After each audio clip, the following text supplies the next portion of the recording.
Abahlali baseMaranteng cebu kuhle ePostmansburg eMntla Koloni batyhola uMaspala wase Tsantsabane ngokubaphosa kwelokulibala. Bathi ziyalambatha iinkonzo ezingundoqo ngamanzi, izindlu, neendlela. Bambi bathi basalinde izindlu abaazithenjiswa kwiminyaka emibini edlulileyo. Ungena nje eMaranteng ubuliswa zizitalato ezingenatela, inkunkuma nezindlu ezingekho mgangathweni. Umama uDorothy Peterse ominyaka engama-80 kuqenqeleke iminyaka emibini esalinde indlu ye-RDP. Ndifuna indlu, ndiyasokola, ndonele kukulala ngeengubo ezimanzi.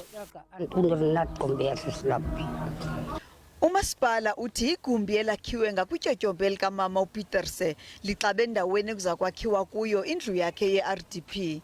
Due to the corruption and mismanagement that happened within the housing department in the municipality, these people were overlooked and there were some dodgy dealings that happened at the back.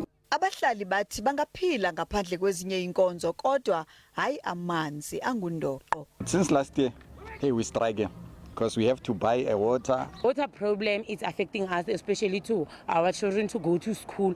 uMaspala ke uthi lengingqi inkinkishelwa lipitsi elinye lamanzi. Abahlali banoluvo lokuba uMaspala ubalahlele kwesinomhlwa.